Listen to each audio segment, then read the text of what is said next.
Good morning to all of you. आज आता आपण कंडेन्सेशन पॉलिमरायझेशनमध्ये प्रिपरेशन्स ऑफ टेरिलिनलाच दुसरं नाव आहे डेक्रॉन. या डेक्रॉन किंवा टेरिलिनचं आपण प्रिपरेशन्स आज स्टडी करणार आहोत. डेक्रॉन किंवा टेरिलिन हा पॉलिस्टर पॉलिमर्स आहे. It is polyester polymers. बघा लक्षात ठेवायचं आहे. आता पॉलिस्टर पॉलिमर्स म्हणजे ज्यांच्यामध्ये जे पॉलिमर्स बनतो त्यांच्यामध्येही इस्टर लिंकेज रिपीट झालेली असते आणि म्हणूनच आपण याला काय म्हणत असतो, पॉलिस्टर पॉलिमर्स म्हणत असतो. बरोबर आहे. म्हणून टेरिलिन किंवा डेक्रॉन हा पॉलिस्टर कंडेन्सेशन पॉलिमर्स आहे. काय आहे? Condensation polymers. आता ज्या अर्थी ही कंडेन्सेशन पॉलिमर्स आहे म्हणजे यांच्यामधले जे दोन मोनोमर्स असतील यांच्यामध्ये बायफंक्शनल ग्रुप असलाच पाहिजे आणि त्यांच्यामधून पॉलिमरायझेशन होत असताना एक न्यूट्रल मॉलिक्यूल एलिमिनेट झाला असला पाहिजे. त्यामुळं टेरिलिन किंवा डेक्रॉनमध्ये जे मोनोमर्स असतात ते मोनोमर्स कोणते यूज करतो आपण हेही आपल्याला माहिती पाहिजे. तर टेरिलिन किंवा डेक्रॉन्समध्ये आपण दोन मोनोमर्स यूज करत असतो. एक इथिलीन ग्लायकॉल, आपण एक मोनोमर्स वापरत असतो इथिलीन ग्लायकॉल किंवा इथेन 1,2 डायऑल सुद्धा म्हणतो आपण. इथिलीन ग्लायकॉल म्हणजे डायहायड्रॉक्सी अल्कोहोल असतो. हा इथिलीन म्हटलं की 2 कार्बन आणि हायड्रॉक्सी ग्रुप ग्लायकॉल म्हटलं की डायहायड्रॉक्सी अल्कोहोल. कार्बनची व्हॅलन्सी 4 करा, फॉर्म्युला तयार होऊन जाईल. तर पहिला मोनोमर्स आहे यांच्यामध्ये इथिलीन ग्लायकॉल. हा एक फर्स्ट मोनोमर्स आपण याच्यामध्ये यूज करतो. यालाच आपण IUPAC मध्ये इथेन 1,2 डायऑल म्हणत असतो. काय म्हणतो? इथेन 1,2 डायऑल या नावानं सुद्धा ओळखले जात असते. तर हा एक पहिला तुमचा याच्यातला मोनोमर झाला.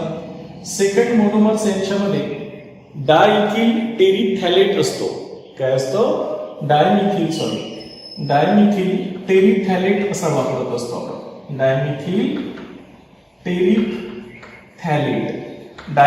टेरिथॅलेट याचा अर्थ काय की टेरिथॅलेट म्हणजे इस्टर आहे की नाही, आणि डायमिथिल टेरिथॅलेट तर हे टेरिथॅलिक ऍसिड असते. बघा लक्षात ठेवायचं आहे. याला आपण टेरिथॅलिक ऍसिड म्हणत असतो. पॅरा पोझिशन्सला जर आपण COOH ग्रुप लावले 2 तर याला आपण टेरिथॅलिक ऍसिड म्हणत असतो. तर या टेरिथॅलिक ऍसिड मधून जर आपण 2 हायड्रोजन्स काढले आणि त्यांच्या जागी 2 CH3 ग्रुप लावले तर हे झाला आता तुमचा डायमिथिल टेरिथॅलेट. काय झालं हे? डायमिथिल टेरिथॅलेट. यालाच आपण शॉर्टकट मध्ये DMT या नावाने ओळखत असतो. यालाच आपण हा सेकंड मोनोमर्स असतो. असे 2 मोनोमर्स आपण कशामध्ये यूज करत असतो? टेरिलिन मध्ये. बरोबर आहे की नाही? आता सर्वात पहिल्यांदा जेव्हा यांचं प्रिपरेशन्स करणार आहोत आपण मोनोमर समजून घेतलेलं आहे. मी सांगून राहिलेलो तुम्हाला की प्रिपरेशन्स ऑफ टेरिलिन किंवा डेक्रॉनचं प्रिपरेशन्स करायचं आहे. टेरिलिन किंवा डेक्रॉन हा पॉलिस्टर पॉलिमर्स आहे. पॉलिस्टर पॉलिमर्स म्हणजे ज्यांच्यामध्ये पॉलिमरिक चेन मध्ये इस्टर लिंकेजनं ते जॉईंट आहे. आता यांच्यामध्ये 2 मोनोमर्स असतील आणि दोन्ही मोनोमर्स मध्ये बायफंक्शनल ग्रुप असतील.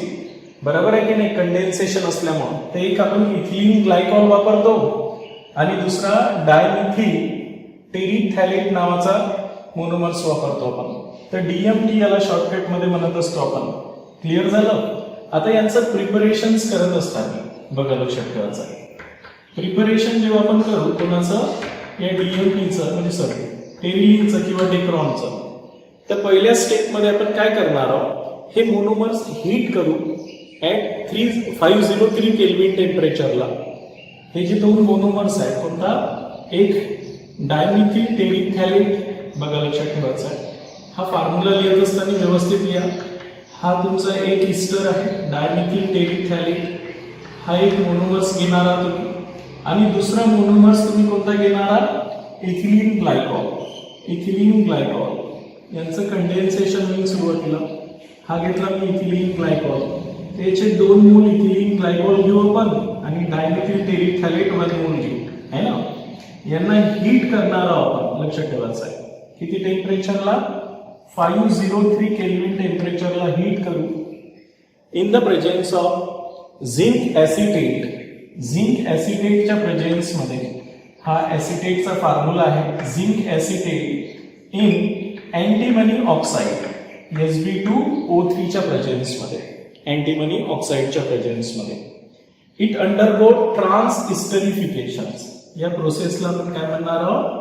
ट्रान्सइस्टरिफिकेशन्स का म्हटलेलं आहे आपण हे समजून घेऊ. इथे काय होईल की या इस्टर पासूनच पुन्हा एक इस्टर तयार होईल. इथून एक मिथिल अल्कोहोल निघून जाईल, कंडेन्स होऊन जाईल हे. इथून एक मिथिल अल्कोहोल निघून जाईल आणि यांच्यापासून असं आपल्याला एक कंडेन्स प्रॉडक्ट तयार होईल. बघा लक्षात ठेवायचं आहे. हा C double bond O C double bond O इथे काय येईल CH2 OH CH2 OH plus twice methyl alcohol निघून जाते याच्यामध्ये. तर अशा प्रकारे हा तयार होईल. याचं नाव काय राहणार आहे? डायहायड्रॉक्सी डायइथिल टेरिथॅलेट. म्हणजे पहिल्या स्टेप मध्ये काय तयार होते असा हा डायहायड्रॉक्सी डायइथिल काय म्हणू आपण याला? डायइथिल. आणि याला आपण टेरिथॅलेट म्हणत असतो. टेरिथॅलेट. अशा प्रकारे हा पहिल्या स्टेप मध्ये तयार होईल. क्लिअर झालं? काय केलं आपण? DMT. सुरुवातीला आपण डायमिथिल टेरिथॅलेटची रिएक्शन्स कोणासोबत केली? इथिलीन ग्लायकॉल सोबत यांचं हिटिंग केलं ऍट 503 केल्विन टेम्परेचरला in the presence of zinc acetate कॅटॅलिस्टच्या प्रेझेन्स मध्ये and antimony oxide we get dihydroxy diethyl terephthalate condense product तयार होईल. इथून 2 मिथिल अल्कोहोलचे मॉलिक्युल्स निघून जाईल आणि हे कंडेन्स तयार होईल. आता हा जो डायहायड्रॉक्सी डायइथिल टेरिथॅलेट आहे याचं सेकंड स्टेप मध्ये आता पॉलिमरायझेशन होते. काय होत असते? पॉलिमरायझेशन. तर आपल्याला इथे जागा नसल्यामुळे मी वरच्या साईडनं लिहिणार आता. बघा लक्षात ठेवायचं आहे. तर ही जी फर्स्ट स्टेप झाली आपली आहे की नाही, त्याच्यानंतर टेरिलिनच्या प्रिपरेशन्स मध्ये सेकंड स्टेप मध्ये आपण करणार का? तर हा जो हे झाली स्टेप फर्स्ट, जे आपण स्टेप फर्स्ट मध्ये ट्रान्सइस्टरिफिकेशन्स करणार आहोत त्याचं. बरोबर आहे. आता स्टेप सेकंड मध्ये जे आपण टेरिलिनचं प्रिपरेशन समजून घेऊन राहिलो आहे की नाही, किंवा डेक्रॉन. तर स्टेप सेकंड मध्ये काय होईल की हा जो आपला डायहायड्रॉक्सी डायइथिल टेरिथॅलेट आहे यांचं पॉलिमरायझेशन्स होईल. म्हणजे हा मी डायहायड्रॉक्सी डायइथिल टेरिथॅलेट घेऊ. हा तुमचा डायहायड्रॉक्सी डायइथिल टेरिथॅलेट जो सेकंड स्टेप मध्ये पॉलिमराइज होईल. काय होणार आहे? पॉलिमराइज. आता पॉलिमराइज म्हटलं की आपल्याला हे मोनोमर्स किती घ्यावं लागतात? N times. खूप जास्त मोनोमर्स घ्यावं लागणार आहे. आणि यांचं आता काय होणार आहे? पॉलिमरायझेशन होईल सेकंड स्टेप मध्ये. पॉलिमरायझेशन होईल म्हणजेच यांच्यामधून सुद्धा एक तुमचा इथिलीन ग्लायकॉल मॉलिक्युल्स रिमूव्ह होऊन जाईल आणि हे एक युनिट तयार होईल जे रिपीट होणार आहे. बरोबर आहे. हे एक युनिट तयार होईल जे रिपीट होणार आहे. C double bond O CH2 हे कंटिन्युअसली असं जॉईंट होईल. C डबल बॉन्ड O हे कंटिन्युअसली जॉईंट होईल. असं हे रिपीटिंग युनिट तयार होईल N टाइम्स. यालाच आपण टेरिलिन म्हणत असतो. काय म्हणत असतो? टेरिलिन किंवा डेक्रॉन म्हणत असतो. प्लस एक इथिलीन ग्लायकॉल बाय प्रॉडक्ट तयार होऊन जाईल. काय तयार होईल? असा इथिलीन ग्लायकॉल. तर अशा प्रकारे आपण टेरिलिनचं प्रिपरेशन्स करत असतो. तुम्ही याला असं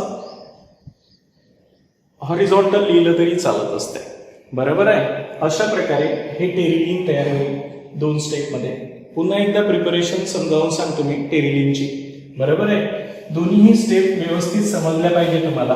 बघा, तर आपण टेरिलिन तयार करत असताना काय करणार आहोत हे तुमच्या लक्षात आलं पाहिजे प्रिपरेशन्स ऑफ टेरिलिन मध्ये. बघा एकदा पुन्हा सांगतो. तर टेरिलिनचं प्रिपरेशन्स करू आपण. Terylene or Dacron. त्याला आपण डेक्रॉन सुद्धा म्हणत असतो. तर टेरिलिन किंवा डेक्रॉन्स मध्ये स्टेप फर्स्ट मध्ये ट्रान्सइस्टरिफिकेशन्स होईल. बघा लक्षात ठेवायचं आहे. तर यासाठी आपल्याला सुरुवातीला पहिल्या स्टेप मध्ये आपण काय घेणार आहोत? डायमिथिल टेरिथॅलेट ज्याला आपण DMT म्हणत असतो. हा वाला एक मोनोमर्स घेऊ आणि यांची रिएक्शन्स कोणासोबत करू, इथिलीन ग्लायकॉल सोबत. डायहायड्रॉक्सी अल्कोहोल जो असतो इथिलीन ग्लायकॉल सोबत यांची हीटिंग करू 503 केल्विन टेम्परेचरला. किती टेम्परेचर सप्लाय करणार आहोत आपण, 503 केल्विन टेम्परेचरला.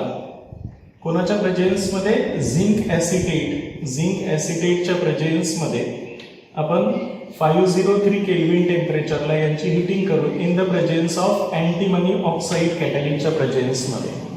तर पहिल्यांदा आपल्याला कंडेन्स प्रॉडक्ट तयार होईल. हा DMT आणि इथिलीन ग्लायकॉल मधून एक मिथिल अल्कोहोल निघून जाईल. हा तुमचा DMT आहे. DMT आणि इथिलीन ग्लायकॉल्स मध्ये कंडेन्सेशन होईल पहिल्या स्टेपमध्ये आणि यांच्यामधून काय निघून जाईल, ट्वाइस मिथिल अल्कोहोल निघून जाईल आणि आपल्याला पहिला जो प्रॉडक्ट तयार होईल तो तयार होणार आहे डायहायड्रॉक्सी डायइथिल टेरिथॅलेट. काय तयार होईल असा, डायहायड्रॉक्सी डायइथिल टेरिथॅलेट तयार होईल. पहिल्या स्टेपमध्ये डायहायड्रॉक्सी डायइथिल टेरिथॅलेट तयार होईल प्लस ट्वाइस मिथिल अल्कोहोल याच्यामधून निघून जाते. तर अशा प्रकारे तर हे जो पहिला प्रॉडक्ट तयार झाला तर याला आपण डायहायड्रॉक्सी डायइथिल टेरिथॅलेट म्हणत असतो. टेरिथॅलेट. तर अशा प्रकारे टेरिथॅलेट. ओके. आता हा जो डायहायड्रॉक्सी डायइथिल टेरिथॅलेट तयार झाला सेकंड स्टेप मध्ये यांचा पॉलिमरायझेशन होईल. हा जो आपण पहिल्या स्टेप मध्ये काय तयार केला, डायहायड्रॉक्सी डायइथिल टेरिथॅलेट, हा आता पॉलिमराइज होईल. काय होईल, पॉलिमराइज होईल. हा डायहायड्रॉक्सी डायइथिल टेरिथॅलेट जो आपण घेतला यांचा आपण सेकंड स्टेप मध्ये n टाइम्स घेऊ पॉलिमरायझेशन म्हटलं की. तर यांचं आता काय होईल, पॉलिमरायझेशन होईल आणि पॉलिमरायझेशन होते म्हणजेच यांच्यामधूनही एक इथिलीन ग्लायकॉल मॉलिक्यूल निघून जातो आणि आपल्याला एक रिपीटिंग युनिट तयार होईल म्हणजेच पॉलिमर्स जो रिपीट झालेला मॉलिक्यूल्स तयार होईल. अशा प्रकारे हा इथिल समोरच्या मोनोमर्सला जॉईंट होईल या साईडनं आणि हा वाला इस्टर समोरच्या मॉलिक्यूलला जॉईंट होईल. अशा प्रकारे हे रिपीटिंग युनिट तयार होईल जे रिपीट होत जाईल आणि यालाच आपण n टाइम्स लिहिलं तर आपण त्याला पॉलिमर्स म्हणत असतो. टेरिलीन तयार होईल प्लस साईड प्रॉडक्ट तुमचा इथिलीन ग्लायकॉल तयार होऊन जाईल. तर अशा प्रकारे तुम्ही टेरिलीन तयार करत असतात. बरोबर आहे की नाही. हा जो तुम्ही अशा पद्धतीने लिहिला तर हे ऍक्च्युअली असा पॉलिमर्स आहे, पॉलिस्टर पॉलिमर्स आहे. याचा अर्थ काय की इथे आपली बेन्झीन रिंग अटॅच आहे. बघा लक्षात ठेवायचं आहे. हा वाला ग्रुप लिहिला मी इथे, हा बेन्झीन रिंग. आता या पॅरा पोझिशन्सला हा पोझिशन्स लिहितो मी. बघा लक्षात ठेवायचं आहे. तर ऍक्च्युअली हे रिपीट झालेलं आहे. बघा हे युनिट आता काय झालेलं आहे, रिपीट झालेलं आहे. असंच सेकंड युनिट याला जॉईन करायचं आहे. OC double bond O. पुन्हा याला बेन्झीन रिंग आहे की नाही. पुन्हा हा जशा तसा पार्ट राहील, इस्टर आहे. बरोबर आहे. तर अशा प्रकारे हे काय होत जाईल, रिपीट होत जाईल. बरोबर आहे. हे सेकंड युनिट झालं. हे झालं तुमचं सेकंड युनिट. पुन्हा हे फर्स्ट युनिट. असं हे कंटिन्युअसली पॉलिमरिक मटेरियल्स तयार होत जाईल आणि ज्यांच्यामध्ये हे अशी इस्टर लिंकेज असते. काय असते, इस्टर लिंकेज असते आणि that's why they R called as polyester polymers. म्हणून यांना आपण काय म्हणतो, पॉलिस्टर पॉलिमर्स किंवा टेरिलीन पॉलिमर्स. आता टेरिलीन पॉलिमरचं प्रिपरेशन झाल्यानंतर टेरिलीन पॉलिमरचे आपण काय पाहणार आहोत, युजेस पाहणार आहोत. Uses of terylene. टेरिलीन आपण कशासाठी यूज करतो, हा जो टेरिलीन पॉलिमर्स आहे तर यांचे काही युजेस समजून घेऊ. म्हणून नेक्स्ट पॉइंट मध्ये लक्षात ठेवायचं आहे uses of Terylene or Dacron. Terylene किंवा डेक्रॉनचे uses. It is use in textile industry. बघा लक्षात ठेवायचं आहे. याचा यूज आपण, it is use in textile industry. Textile इंडस्ट्रीमध्ये यांचा यूज केला जात असते. टेक्सटाईल इंडस्ट्रीजमध्ये टेक्सटाईल इंडस्ट्रीजमध्ये जे आपण टेरिकॉट, टेरिवूल हे कपडे पाहतो की नाही, ते ही टेरिलीनची ब्लेंडिंग आहे. कोणासोबत, वूल सोबत, कॉटन सोबत, टेरिकॉट जर म्हटलं तर. आता आपण सांगतो की टेक्सटाईल इंडस्ट्रीमध्ये यांचा खूप जास्त यूज होत असतो टेरिलीनचा. It is blended with cotton. जेव्हा आपण यांना ब्लेंड करू, वेन टेरिलीन कोणासोबत आपण ब्लेंडिंग करू, कॉटन सोबत ब्लेंडिंग करू. कॉटन सोबत ब्लेंडिंग जर केलं, याचं ब्लेंडिंग म्हणजे मिक्सिंग. बघा काय म्हणणार ब्लेंडेड. जेव्हा आपण यांना टेरिलिनला कॉटन सोबत ब्लेंडेड केलं तर आपल्याला काय तयार होणार आहे, टेरिकॉट. काय म्हणतो आपण त्याला, टेरिकॉटचा कपडा बनवत असतो, आहे की नाही. आपल्याला म्हटलं जाते की कापडाच्या दुकानात हा टेरिकॉट आहे, हा टेरी वूल आहे. तर याचं कारण आहे एक सिंथेटिक आणि एक नॅचरल पॉलिमर्स हे मिक्स करून तयार केलेला तो फायबर आहे, म्हणून त्याला काय म्हटलं जात असते, टेरिकॉट. त्यानंतर टेरिलिन प्लस वूल हे जर मिक्स केलं आपण, हे जर ब्लेंडेड केलं, बरोबर आहे, हे जर आपण ब्लेंडेड केलं तर याच्यापासून काय तयार होणार आहे, टेरी वूल. काय तयार होईल, टेरी वूल फायबर्स तयार होतील. त्याच्यामुळं हे टेरिलिन किंवा टेरिकॉट्स हे काय, कोणत्या कॅटेगरीचे पॉलिमर्स आहे, फायबर्स आहे. काय आहेत, fibres. And that's why they are use in textile industries. They are use in preparations of fishing nets, आहे की नाही. हे fishing nets, tyre cord, convenient belts तयार करण्यासाठी यूज होत असतात. म्हणून it is use in preparations of कशाचं प्रिपरेशन करण्यासाठी यांचा यूज होत असतो, फिशिंग नेट्स, बरोबर आहे. फिशिंग नेट्स तयार करतो आपण. त्याच्यानंतर टायर कॉर्ड्स, जे टायरवर धागे असतात, आहे की नाही, टायर कॉर्ड्स बनवण्यासाठी यूज होत असते यांचा. तसंच कन्व्हिनियंट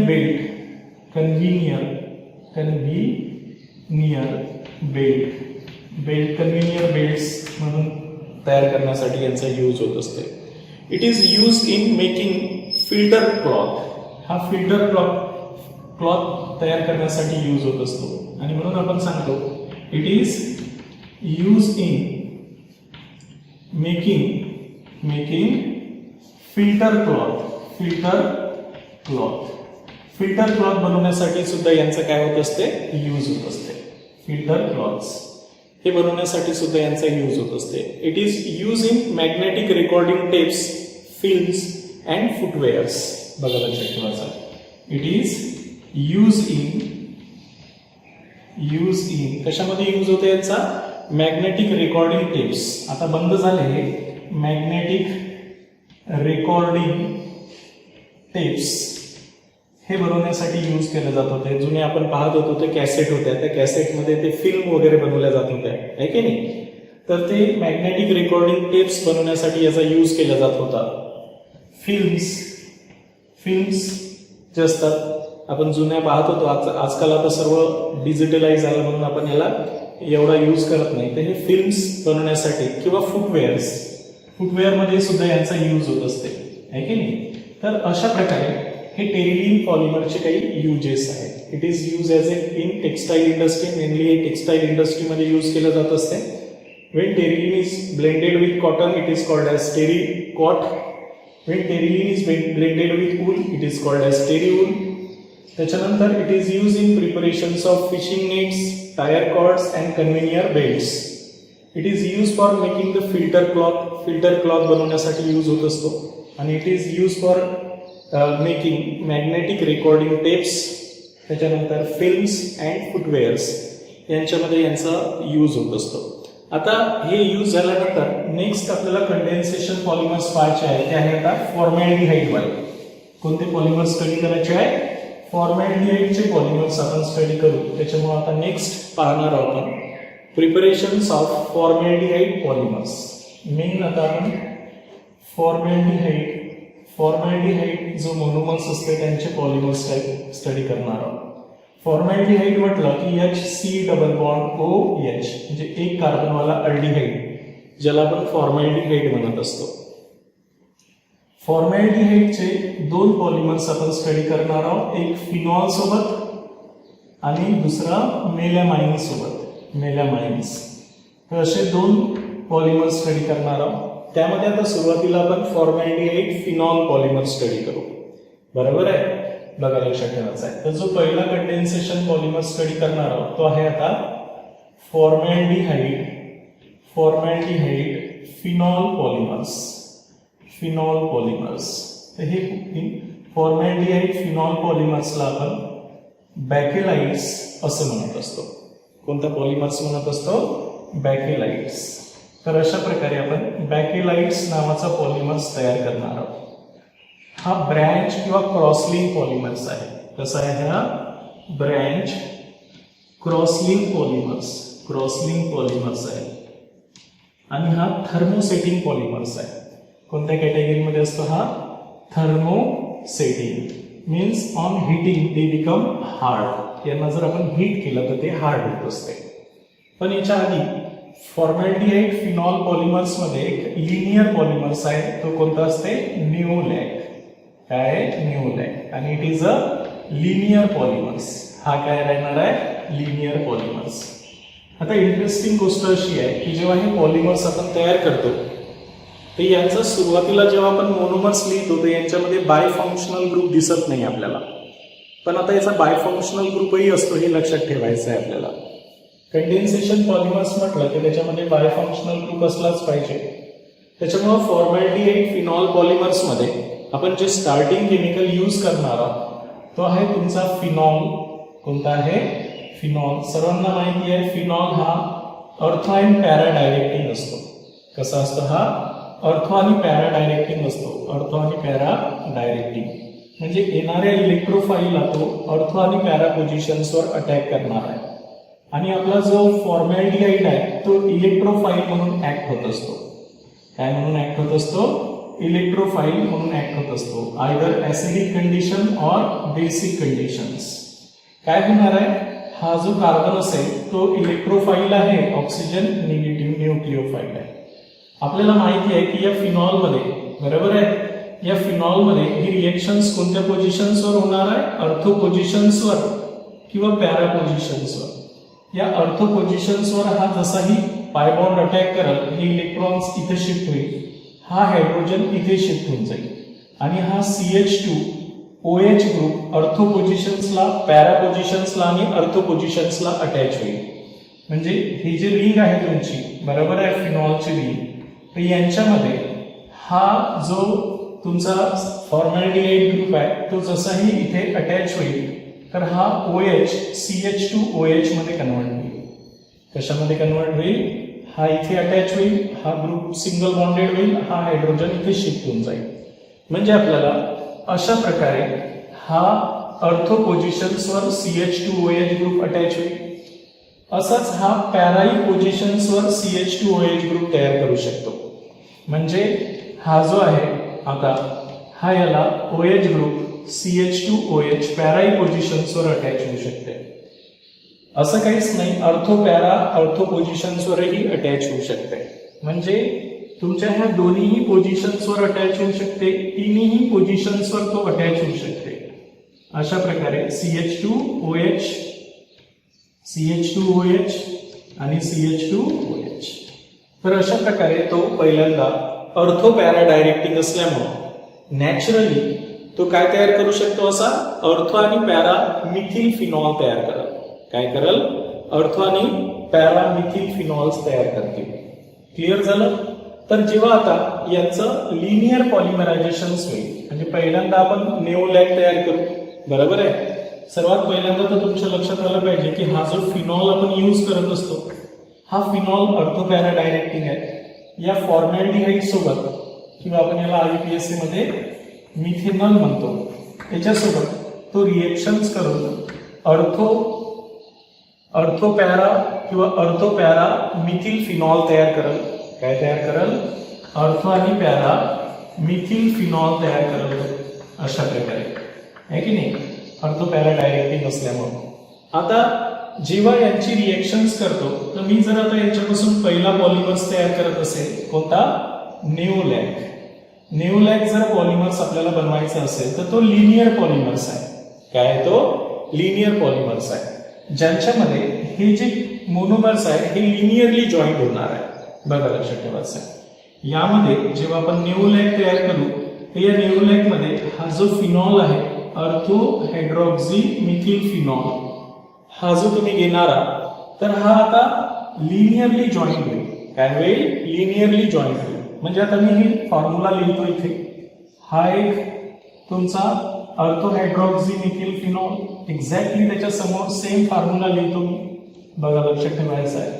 ऑर्थोहायड्रॉक्सी मिथिल फिनॉल. अशाच प्रकारे मी तिसराही फॉर्म्युला लिहितो एक्झॅक्टली त्याच्या समोर, आहे की नाही, एक्झॅक्टली त्याच्या समोर लिहायचा आहे ऑर्थोहायड्रॉक्सी मिथिल फिनॉल, है ना. तर अशा प्रकारे आता हे लिनियरली जॉईंट होईल. या साईडनं तो हायड्रोजन्स असेल, हा हायड्रोजन जॉईंट होईल दुसऱ्या एखाद्या मोनोमर सोबत. इथे जे हायड्रोजन होता त्याच्यामधून H2O निघून जाईल, बरोबर आहे. आणि हे दोन या CH2 ग्रुपनं जॉईंट होईल. हा सुद्धा इथे जो हायड्रोजन होता तो H2O म्हणून निघून जाईल कंडेन्स होऊन, आणि इथे सुद्धा हा CH2 ग्रुप त्याच्यासोबत जॉईन होईल, बरोबर आहे. इथे सुद्धा हा OH ग्रुप निघून जाईल आणि इथे सुद्धा तो अशा प्रकारे जॉईन होईल. तर अशा प्रकारे हा जर लिनियरली जॉईंट होऊन पॉलिमर्स तयार केला तर याला आपण नेओलॅक म्हणत असतो. काय म्हणत असतो? नेओलॅक पॉलिमर्स म्हणत असतो. ज्यावेळेस फॉर्मॅल्डिहाइड फिनॉलचा लिनियर पॉलिमर्स बनल तर that polymers are called as novolac. आणि असं करत असताना NH2O मॉलिक्यूल यांच्यामधून रिमूव्ह होऊन जाईल. म्हणून हा कंडेन्सेशन पॉलिमर्स आहे, but it is a linear polymers, बरोबर आहे. म्हणून आपण जे नेओलॅक म्हणत असतो हा लिनियर पॉलिमर्स आहे. आणि in this the orthohydroxy methyl phenol undergo linearly joint, linearly condensation होईल यांचं to produce novolac. It is use as a paint. यांचा यूज काय म्हणून केला जात असते? युजेस जर विचारले नेओलॅकचे तर it is use as paint. याचा पेंट म्हणून आपण काय करत असतो? यूज करत असतो. आपण ऐकलेला आहे नेओलॅक्स, आहे की नाही. तर आपण यांचा पेंट तयार करण्यासाठी यूज करत असतो. आपल्या घरी जे काही नेओलॅक पेंट्स असतात ते फिनॉल फॉर्मॅल्डिहाइडचं कॉम्बिनेशन होऊन तयार होत असते. तर हे अशा प्रकारे हे नेओलॅक लिनियर पॉलिमर्स आहे. आता दुसरा जो आहे तो आहे बॅकेलाइट. तर तो बॅकेलाइट पॉलिमर्स कसा तयार होत असतो? तर तो क्रॉसलिंक पॉलिमर्स आहे. काय आहे? क्रॉसलिंक पॉलिमर्स आहे. आता जेव्हा आपण बॅकेलाइट तयार करू तर तो क्रॉसलिंक ब्रँच पॉलिमर्स आहे आणि तो थर्मोसेटिंग पॉलिमर सुद्धा आहे असंही म्हणतो आपण. बघा, लक्षात ठेवायचं आहे. तर आता आपण इथे सेकंडमध्ये बॅकेलाइट्स तयार करू. काय तयार करू? बॅकेलाइट्स. आता बॅकेलाइट्स तयार होत असताना यांच्यामध्ये हे जे ऑर्थोहायड्रॉक्सी मिथिल फिनॉल आहे, काय आहे? ऑर्थोहायड्रॉक्सी मिथिल फिनॉल आणि पॅराहायड्रॉक्सी मिथिल फिनॉल हे क्रॉसलिंकली जॉईन होणार आहे. काय होणार आहे? n number of orthohydroxy methyl phenol and parahydroxy methyl phenol यांचं क्रॉसलिंक पॉलिमरायझेशन होणार आहे. हे क्रॉसलिंक पॉलिमरायझेशन होईल. काय होईल? यांचं क्रॉसलिंक पॉलिमरायझेशन होईल आणि बॅकेलाइट्स तयार होईल.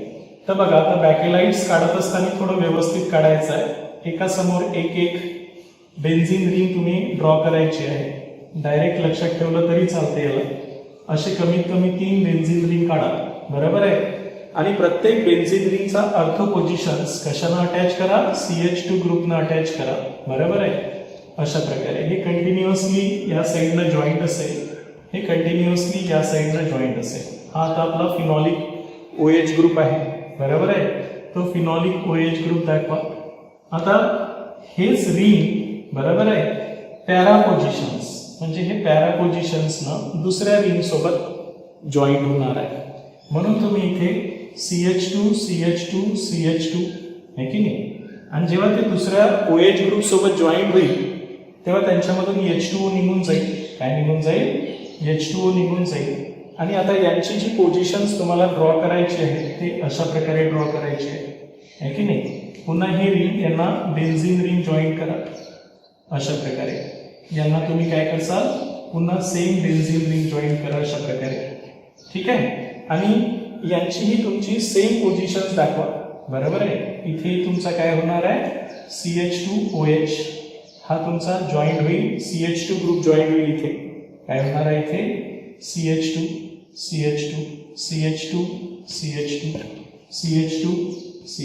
असा हा लिनियरली जॉईंट होत जाईल, बरोबर आहे.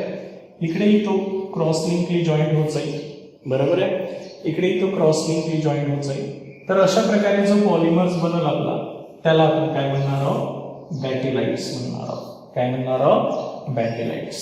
तर दिस पॉलिमर्स इज कॉल्ड ॲज बॅकेलाइट्स. यांना आपण काय म्हणतो? बॅकेलाइट्स पॉलिमर्स म्हणतो.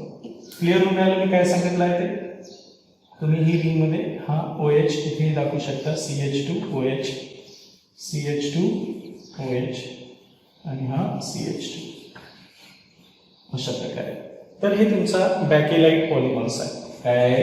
बॅकेलाइट्स. It is a crosslink polymers. हा ऍक्च्युली काय? क्रॉसलिंक पॉलिमर्स आहे. तर हे बॅकेलाइट्स आपण कशासाठी यूज करतो हे खूप महत्वाचं आहे. दे are use in making switches. म्हणून आपण यांचे युजेस सुद्धा आपण इथे सांगू की बॅकेलाइट जो पॉलिमर्स आपण बनवत असतो दे are use in making switches. It is use in making switches. म्हणजे जे बटन्स असते आपल्या घरचे तर ते बटन बनवण्यासाठी आपण यांचा यूज करत असतो, आहे की नाही? स्विचेस. त्यानंतर it is use for making the handle of cookers. Handles of cookers जे खूप जास्त टेम्परेचरलाही खराब होत नाही, हार्ड असल्यामुळे. फ्राईंग पॅन्स बनवण्यासाठी यांचा यूज होत असतो. ठीक आहे. Also it is use in preparations of combs, buckets वगैरे तयार करण्यासाठी यांचा यूज होत असतो. तर these are certain use of Bakelites polymers. तर हे कोणाचे युजेस आहे? बॅकेलाइट. फायनली जो कंडेन्सेशन पॉलिमर्स आहे बॅकेलाइट नंतर फॉर्मॅल्डिहाइड मेलॅमाइन्स पॉलिमर्स. जो शेवटचा पॉलिमर्स आपल्याला स्टडी करायचा आहे कंडेन्सेशन पॉलिमर्स तो आहे फॉर्मॅल्डिहाइड मेलॅमाइन्स पॉलिमर्स. तर आता तो समजून घेऊ आपण फायनली. बघा लक्षात ठेवायचा आहे. जो शेवटी आपण पाहणार आहोत तो आहे आता फॉर्मॅल्डिहाइड मेलॅमाइन्स पॉलिमर्स. तर नेक्स्ट आपण फॉर्मॅल्डिहाइड प्लस मेलॅमाइन्स पॉलिमर्स. तर यांच्यामध्ये मोनोमर्स तर एक फॉर्मॅल्डिहाइड आहे आणि दुसरा आहे मेलॅमाइन्स. तर सर्वात पहिल्यांदा या मेलॅमाइनचा फॉर्म्युला ड्रॉ करणं शिकायचं आहे आपल्याला. तर सेम आहे जसं बेन्झिन रिंग तुम्ही ड्रॉ करता तसंच हे फॉर्म्युला आहे. बरोबर आहे. बेन्झिन रिंग सारखीच रिंग काढायची आहे पण इथे अल्टरनेट 3 पोझिशन्सवर नायट्रोजन्स द्यायचे आहे. बरोबर आहे. आणि ज्या उरलेल्या पोझिशन्स आहेत त्यांच्यावर ट्राय फंक्शनल ग्रुप म्हणजे NH2 आणि NH2 ग्रुप आपल्याला लावायचा आहे आणि अल्टरनेट असे सिंगल आणि डबल बॉन्ड द्यायचे आहे. तर याला आपण मेलॅमाइन्स म्हणत असतो. काय म्हणतो? मेलॅमाइन्स. तर याच्यामधला जो मेलॅमाइन्स आहे हा ट्राय फंक्शनल मोनोमर्स आहे. तर सुरुवातीला काय होते की जेव्हा हा पॉलिमर्स बनवत असतो आपण तर हा जो मेलॅमाइन्स पॉलिमर्स मधला पहिला मोनोमर्स आहे तो आपल्या फॉर्मॅल्डिहाइड सोबत सेम रिएक्शन करतो जसं फिनॉल करत होता. बरोबर आहे की नाही? अशा प्रकारे हा NH2 ग्रुप आहे ना. हा तुमचा मेलॅमाइन्स आहे. तर ह्या मेलॅमाइन्सवर NH2 बेसिक ग्रुप आहे. तो आपल्या फॉर्मॅल्डिहाइड सोबत पहिल्यांदा न्यूक्लिओफिलिक ऍडिशन्स करणार आहे. म्हणजे हा जसाही इथे अटॅच होईल हा इथे शिफ्ट होईल आणि इथचा जो हायड्रोजन्स आहे इथे जे हायड्रोजन्स आहे ओरिजिनली तो इथे शिफ्ट होणार आहे. बरोबर आहे. आणि पहिल्या स्टेपमध्ये आपल्याला या प्रकारे एक ऍडिशन प्रॉडक्ट तयार होईल. हा नायट्रोजन ॲज इट इज हा नायट्रोजन्स मेलॅमाइन्समध्ये हा जो आता NH ग्रुपमध्ये कन्वर्ट होईल. हा कसा कन्वर्ट होईल? NH2 वाला NH ग्रुपमध्ये हा याला जॉईंट होईल त्याच्यामुळे हा याला CH2OH मध्ये कन्वर्ट करेल. बरोबर आहे. अशा प्रकारे बस हे चेंज लक्षात ठेवायचं आहे. बाकी आपल्याला काहीही पाठ करायचं नाही. बाकीचे ग्रुप सेम ठेवायचे आहे. NH2 इथेही NH2 group as it is राहील. बरोबर आहे. अशा प्रकारे पहिल्यांदा हा मेलॅमाइन्स बघा लक्षात ठेवायचा आहे. हा मेलॅमाइन्स या फॉर्मॅल्डिहाइड सोबत ऍडिशन करत न्यूक्लिओफिलिक ऍडिशन्स आणि एक इंटरमिडिएट तयार होईल. काय तयार होईल? असा एक मधातला प्रॉडक्ट इंटरमिडिएट तयार होईल. हा जो इंटरमिडिएट आहे याचा आता पॉलिमरायझेशन होईल. हा जो इंटरमिडिएट पहिल्या स्टेपमध्ये तयार झाला हा आता क्रॉस लिंक जॉईंट होत जाईल. अल्टरनेट नायट्रोजन्स दाखवा आहे की नाही. हा NH2 group as it is आहे ना. हा NaCH2OH आणि हा तुमचा NH2. आता यांचं काय होईल, n number of molecules undergo polymerizations, यांचं पॉलिमरायझेशन होईल आणि हा या साईडने H2O निघून जाईल, इथून H निघून जाईल, इथून H निघून जाईल आणि हे अशा प्रकारे एक पॉलिमर्स बनल. हा NH दुसऱ्या मॉलिक्युलला जॉईन होईल, बरोबर आहे. हे रिंग पहिल्यांदा ऍज इट इज काढत असताना पहिल्यांदा रिंग काढायची, नायट्रोजन्स अल्टरनेट घेऊन टाकायचे, बघा लक्षात ठेवायचं आहे ना. आता हा NH जो आहे तुमचा तो हा दुसऱ्या सोबत जॉईन होईल. इथे जो NH आहे इथचा हायड्रोजन दुसऱ्या सोबत जॉईन होईल असा, आणि इथे सुद्धा हा जो NH आहे आणि हा CH2 आहे हा समोरच्या मॉलिक्युल सोबत जॉईन होईल आणि ही कंटिन्युअस चेन काय होईल, रिपीट होत जाईल है ना. तर याला म्हणणार आपण मेलॅमाइन्स फॉर्मॅल्डिहाइड पॉलिमर्स. काय म्हणणार आहोत, मेलॅमाइन फॉर्मॅल्डिहाइड पॉलिमर्स. काय म्हणणार आहोत, melamine फॉर्मॅल्डिहाइड polymers. Plus यांच्यामधून water molecule निघून जाईल, है की नाही. n number of H2O molecules निघून जातील यांच्यामधून. तर अशा प्रकारे हा मेलॅमाइन्स फॉर्मॅल्डिहाइड पॉलिमर्स आपण बनवत असतो. क्लिअर झालं. सुरुवातीला तो न्यूक्लियोफिलिक एडिशन्स करेल फॉर्मॅल्डिहाइड सोबत आणि एक CH2OH ग्रुप अटॅच करेल. त्याच्यानंतर त्याचं पॉलिमरायझेशन होईल. n टाइम्स हा जो आपण इंटरमिडिएट घेतलाय त्याचं पॉलिमरायझेशन होईल आणि तो 3 डायमेन्शनली तयार क्रॉसलिंक पॉलिमर्स तयार करेल. हा सुद्धा थर्मोसेटिक पॉलिमर्स आहे. त्याच्यामुळे मेलॅमाइन्स फॉर्मॅल्डिहाइड इज थर्मोसेटिक पॉलिमर्स. ऑब्जेक्टिव्ह मध्ये विचारतात तर हे थर्मोसेटिक पॉलिमर्स आहे. It is a crosslink branch polymers. Crosslink polymers आहे, क्रॉसलिंक ब्रँच पॉलिमर्स आहे. क्लिअर आहे. आता यांचे यूज कशासाठी होत असते, याचा यूज खूप महत्वाचा आहे की दे आर युजिंग, बघा लक्षात ठेवायचं आहे. तर हे जे फॉर्मॅल्डिहाइड मेलॅमाइन्स पॉलिमर्स आहे यांचा जर यूज विचारला असता आपल्याला है ना, युजेस ऑफ फॉर्मॅल्डिहाइड मेलॅमाइन्स पॉलिमर्स, तर युजेस मध्ये आपण सांगणार आहोत की अनब्रेकेबल, खूप महत्वाचा यूज आहे, आपण खूपदा यूज करतो याला आपण. It is use in unbreakable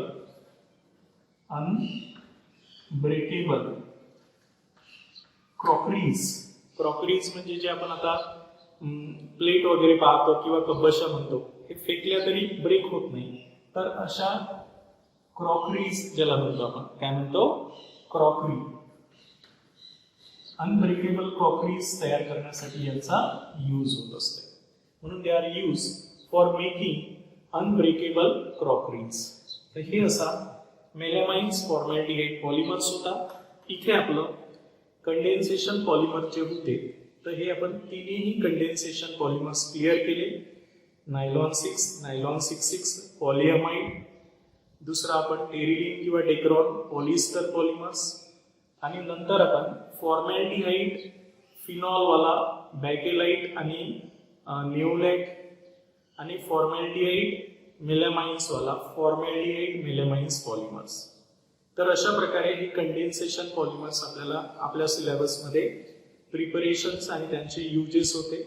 हे कोणत्या टाईपचे पॉलिमर्स आहे, फायबर आहे का थर्मोसेटिक आहे का थर्मोप्लास्टिक आहे, हे सुद्धा विचारतात. यांच्यामध्ये मोनोमर्स कोणता आहे, कोणता फॉर्म्युला कोणाचा आहे हे सुद्धा विचारले जाऊ शकते. त्यामुळे याचं प्रिपरेशन्स करत असताना लिहून पाहणं खूप महत्वाचं आहे.